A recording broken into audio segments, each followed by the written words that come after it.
25,000 years ago, Earth froze beneath glaciers 2 miles thick, sea levels plummeted, deserts swallowed jungles, and wind chills could kill in minutes.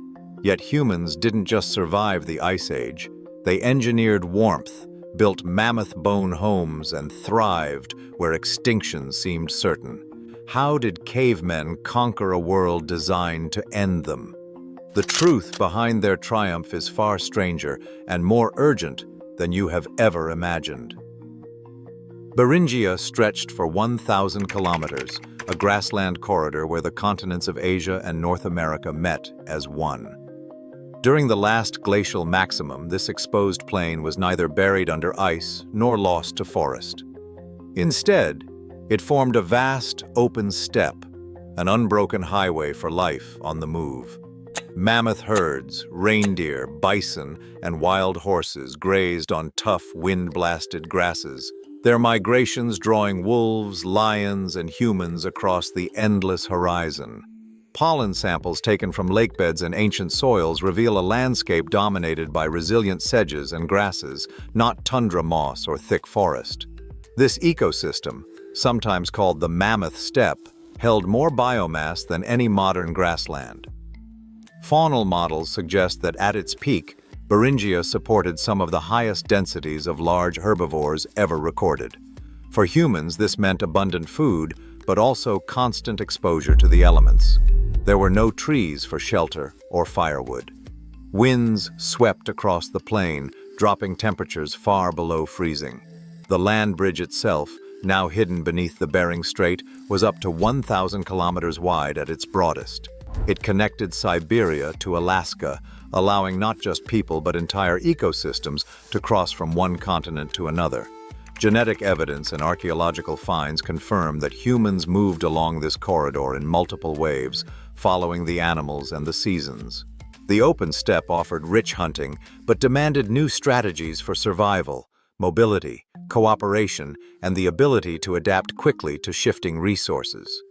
Pollen spectra from Beringian cores show sudden changes in vegetation as the climate fluctuated, forcing humans to track herds over ever-changing routes. The superhighway of Beringia was never a place of comfort.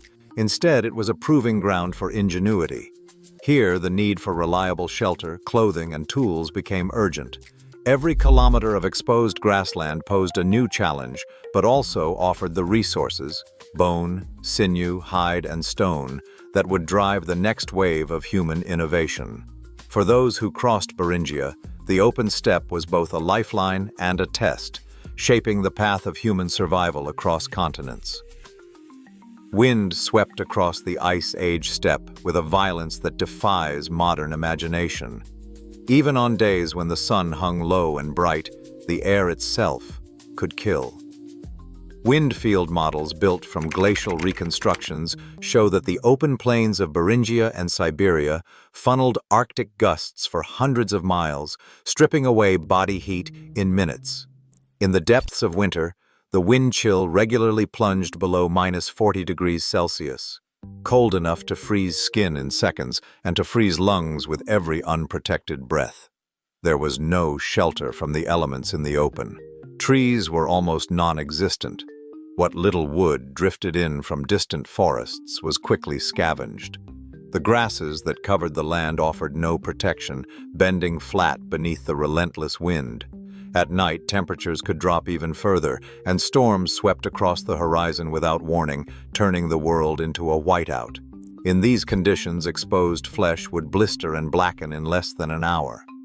Even the great herds of mammoth and bison suffered losses to the cold, their bodies sometimes found frozen where they stood. For humans, the risks went far beyond discomfort. Hypothermia could set in within minutes if clothing failed or a fire went out. The margin for error was razor thin.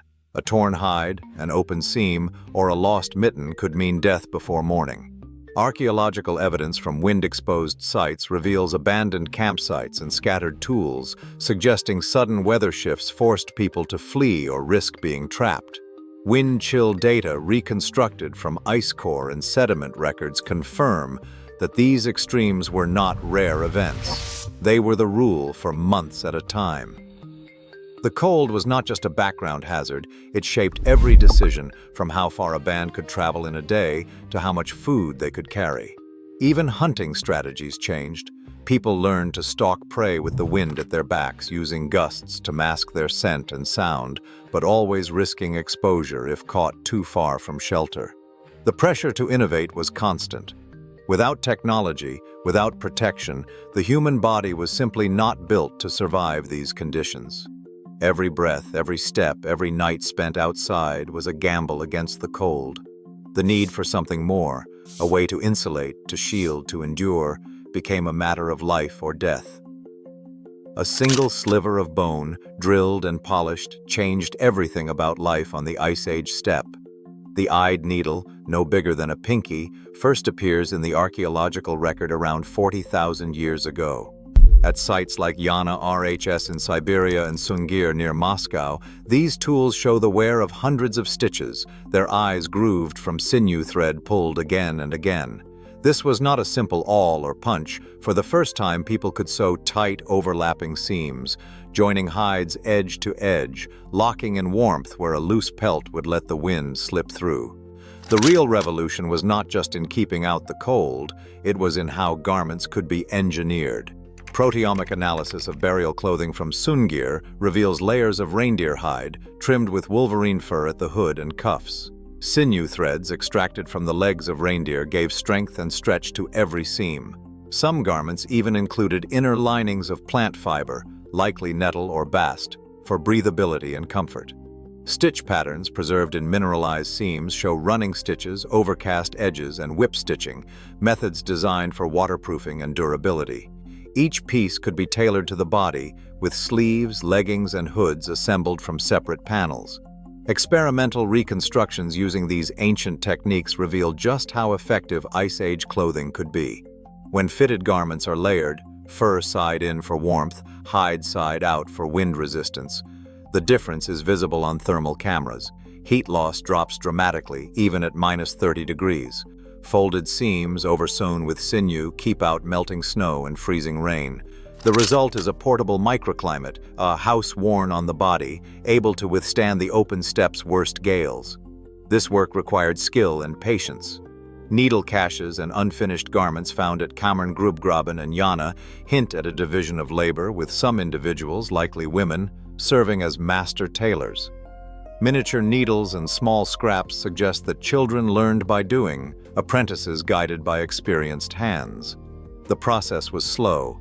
A single fur suit might take more than 100 hours to complete. Yet the payoff was survival itself. Every stitch was a calculation, every seam an act of engineering. Garments were more than protection, they became canvases for identity.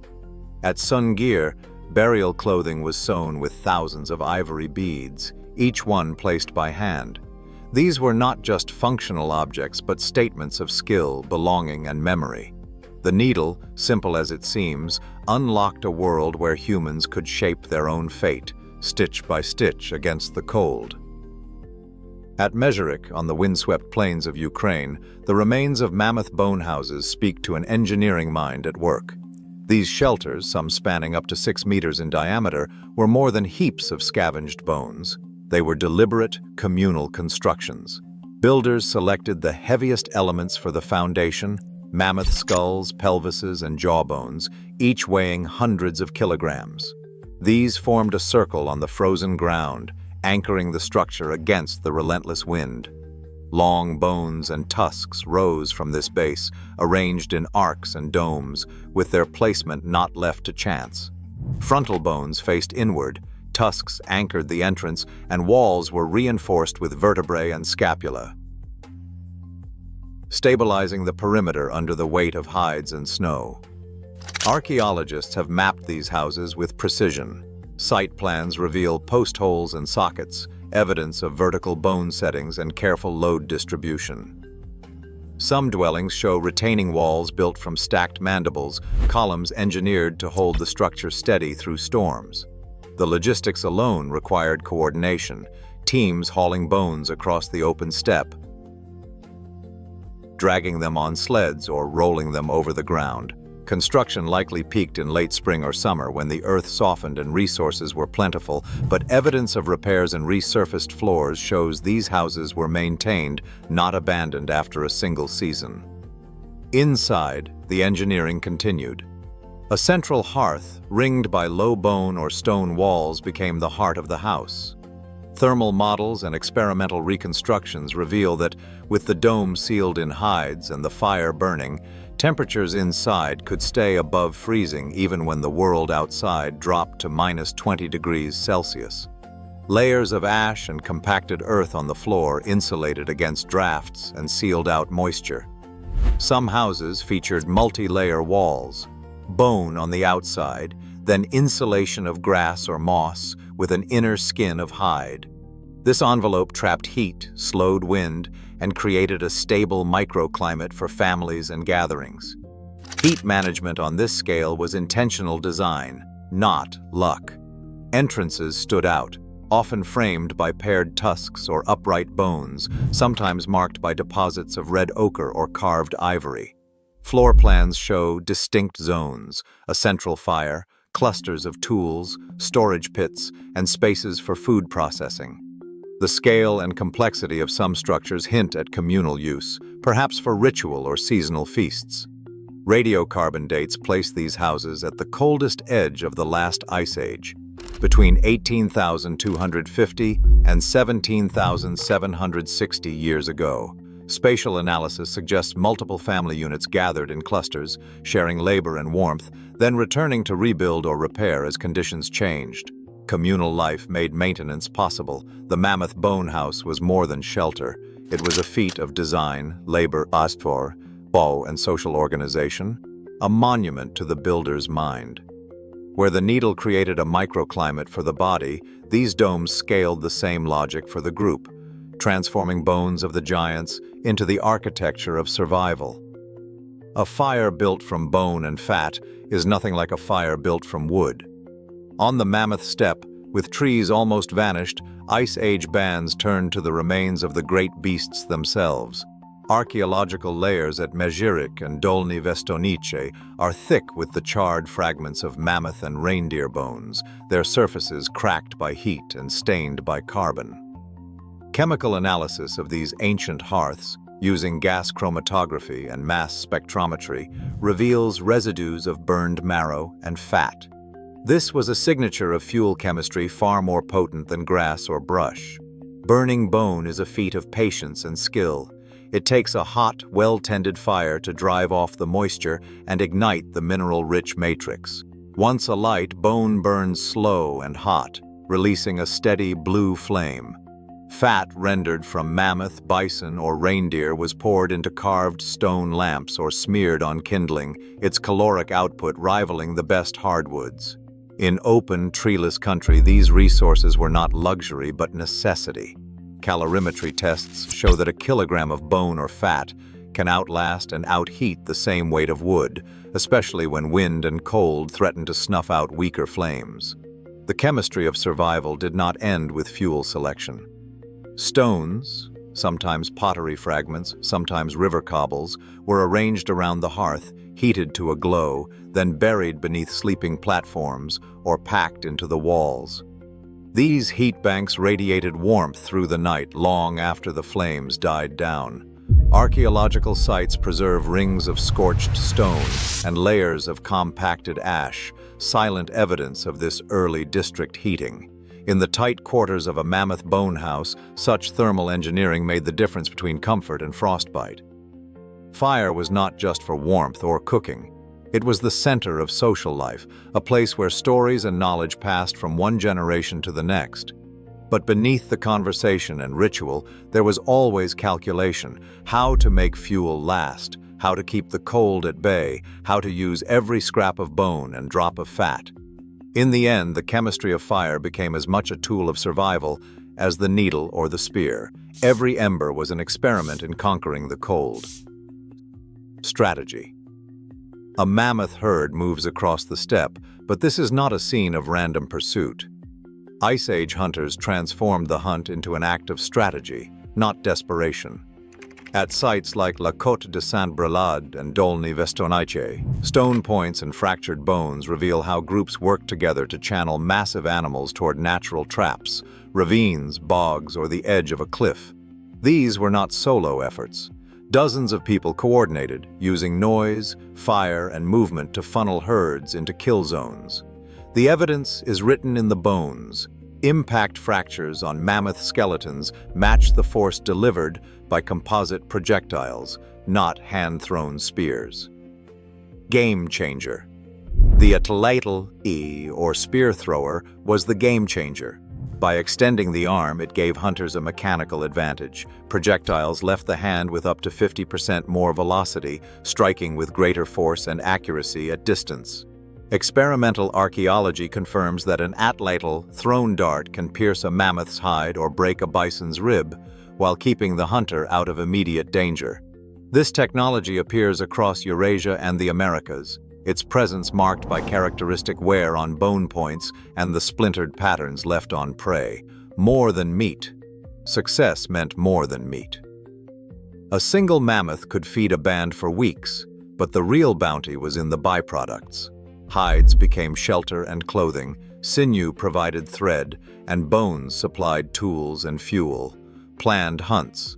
Reindeer, too, were a cornerstone of the Ice Age economy. Their hides, sinew, and antler were as valuable as their meat, and their predictable migrations allowed for planned hunts year after year.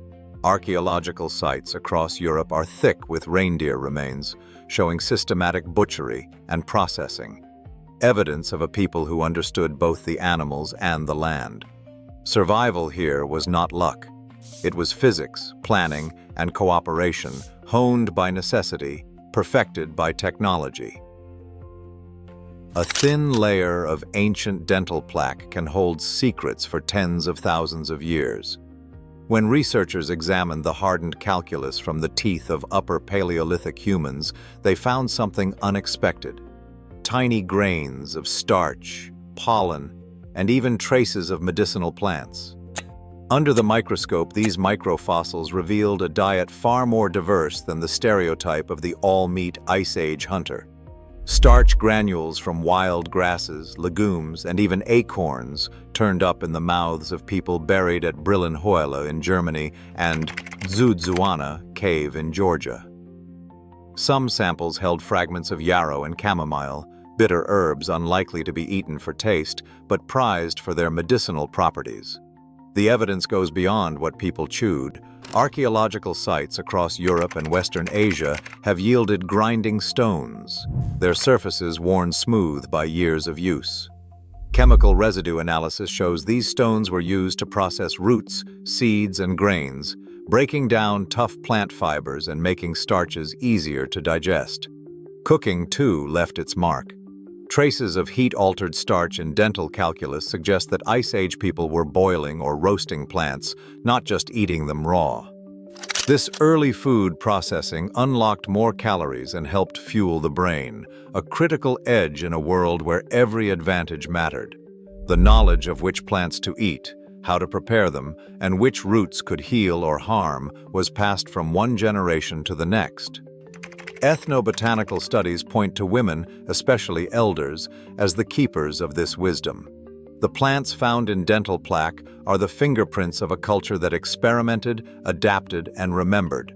Far from a simple meat-based existence, Ice Age survival depended on a botanical toolkit as refined and essential as any spear or needle. The story written in ancient teeth upends the old myth and reveals a people who chose their food with care, balancing the hunt with the harvest. A single bone fishhook, carved and polished, carries the story of a quiet revolution along Ice Age rivers and coasts. At Sakatari Cave in Okinawa, archaeologists uncovered fishhooks shaped from sea snail shells dating back 23,000 years. These tools, along with bone hooks from Hodo Cave and East Timor, reveal that humans were fishing for tuna and reef fish long before the first farms or pottery. In northern Europe, the Antrea net, woven from willow bast and preserved in peat for over 10,000 years, shows that nets were not a late invention, but a Paleolithic solution for reliable food. The mesh size of these ancient nets was chosen to target specific fish, like pike and salmon, demonstrating a deep understanding of local waterways and fish behavior. Isotopic analysis of human bones from Sungir and Dolny Vestornice tells a clear story. Aquatic protein made up a significant part of the Ice Age diet, sometimes as much as half in riverine communities. These chemical traces, measured in the ratios of carbon and nitrogen isotopes, match the archaeological layers packed with fish bones, otoliths, and shell fragments. On the Pacific coast and in Japan, shell middens, piles of discarded oyster, abalone, and clamshells, grow in seasonal bands, each layer a record of mass harvests timed to spawning runs and tidal cycles. Growth rings in the shells pinpoint the months of collection, revealing a calendar of communal gathering and feasting. Fishing was not a fallback or a last resort. It was a planned, predictable strategy that allowed larger groups to settle near rivers, lakes, and coasts for part of the year. The invention of nets and hooks expanded the food base beyond big game and wild plants, stabilizing survival in unpredictable climates. These technologies required coordination, someone to weave the net, another to mend hooks, others to process and dry the catch. The evidence of seasonally layered shell middens and isotopic signatures in human remains shows that Ice Age bands integrated fishing into their annual rounds, building social routines and shared labor around the bounty of water. With every fishhook and net, they transformed the rivers and coasts into lifelines, setting the foundation for the social and economic worlds that would follow. A child's skeleton, small and fragile, lies deep in the limestone cave of Romito in southern Italy. The bones tell a story that runs against every myth of Ice Age brutality. This individual, known as Romito II, lived with a severe form of dwarfism. The spine is curved, the limbs shortened, but the evidence of healing is clear. Growth lines and bone tissue show decades of life, not a brief, painful existence. In a world shaped by survival, this person was not abandoned. Instead, the burial is careful, placed in a shallow pit, the head cradled, ochre dusted over the body. Archaeologists estimate Romito II survived for at least 17 years, well into adolescence, requiring daily support for movement and care.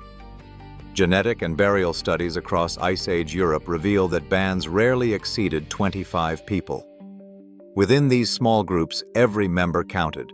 The survival of individuals with disabilities, whether from birth, injury, or age, leaves a clear mark in the archaeological record: healed fractures, worn joints, and deliberate burials. Food, warmth, and protection were shared, even when resources were thin. The absence of violence in most grave sites and the presence of grave goods with the old or infirm point to a different kind of strength. Empathy, not just muscle or speed, became a survival tool. The care extended to Romito II was not an exception, but a baseline. A quiet proof that Ice Age bands thrived not by leaving the weak behind, but by holding on to each other. Obsidian, sharp as glass and jet black, traveled hundreds of kilometers across the Ice Age world. Archaeologists have traced blades from Kamchatka to Lake Baikal, an 800-kilometer journey across frozen rivers and open steppe.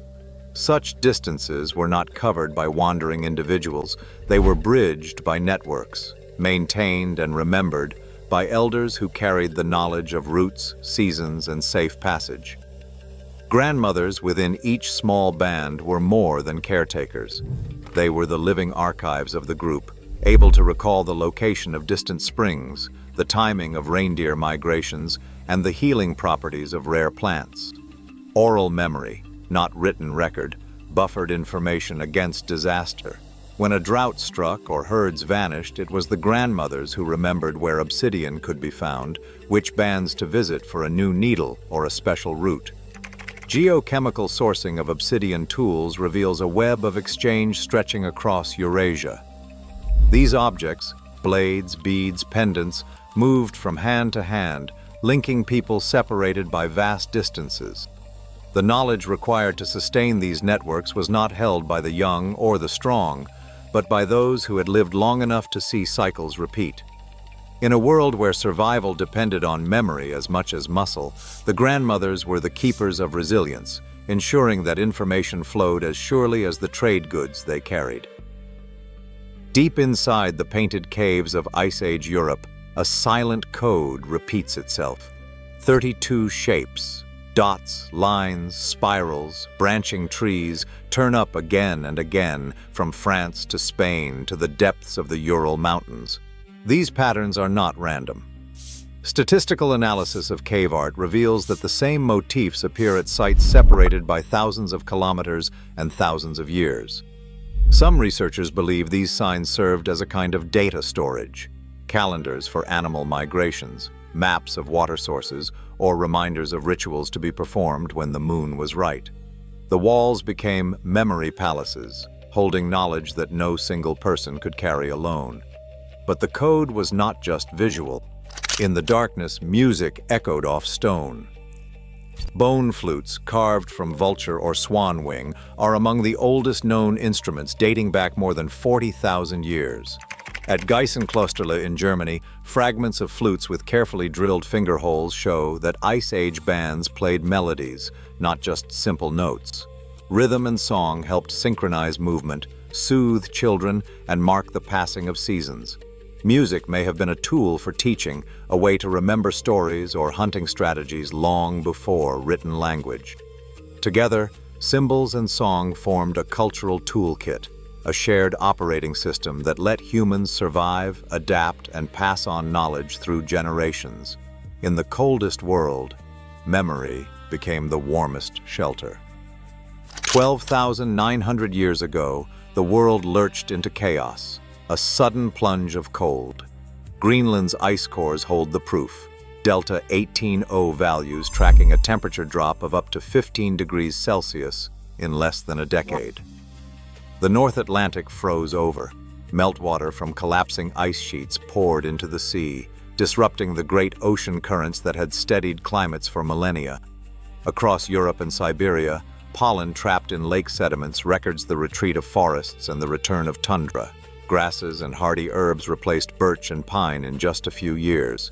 Herds of mammoth and bison dwindled, their bones in archaeological sites showing signs of stress and starvation. Human bands found routes they had hunted for generations blocked by new ice, rivers choked with silt, and once reliable springs frozen solid. The abruptness of the younger dryas caught even the most adaptable off guard. Isotope ratios in animal remains show a rapid shift in available food, forcing hunters and gatherers to rethink every survival strategy. Campsites abandoned in haste, layers of ash and broken tools, and the sudden absence of megafauna in the record all point to a world turned hostile almost overnight. The cold was no longer just a fact of life. It was a force that demanded invention or extinction.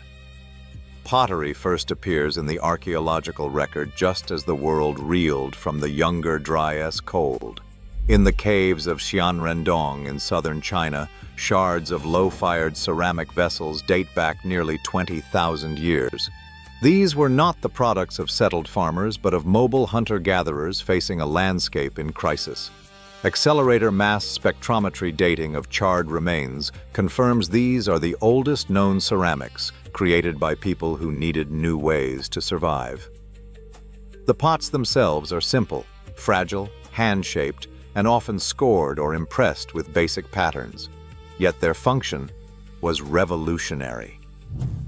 Residue analysis from these early vessels reveals traces of starchy plants and aquatic foods, showing that boiling, fermenting, and cooking became essential strategies for extracting calories and nutrients from whatever the changing climate would allow. In Japan, rope-impressed pottery from Odai Yamamoto, Kaosami, dates back over 16,000 years, emerging just as ice retreated and new resources appeared. These innovations were not isolated. Across East Asia and into Siberia, pottery spread among foragers adapting to instability, not settled farmers. The invention of ceramics was a leap forward, a response to the shock of environmental change, and proof that when the world grew harsh, humans invented their way through it. The evidence shows that during the last glacial maximum, sea levels fell by 120 meters and temperatures dropped below -40 degrees Celsius. Yet humans built mammoth bone houses, engineered layered clothing with eyed needles dating back over 30,000 years, and created strategic social networks that spanned continents. Dental plaque analysis reveals that Ice Age diets included not only meat, but also processed plants and grains, while bone fishhooks and shell middens confirm advanced fishing along ancient coastlines. Despite these advances, key questions remain, such as how information about survival was coordinated across vast distances and the full origins of symbolic art. Today, genetic and archaeological data confirm that nearly every modern human shares ancestry with these Ice Age innovators. Humanity evolved. The technologies, cooperation, and adaptability forged in the cold set the foundation for human civilization. The Ice Age did not end just because the world warmed. It ended because humanity evolved and carried its fire forward. Thanks for watching Discovery Journals. If you enjoyed uncovering the strange, the ancient, and the unbelievable with us, make sure to like, subscribe, and hit the bell icon so you never miss a journey into the unknown. New discoveries are waiting, and the next one might just change how you see the world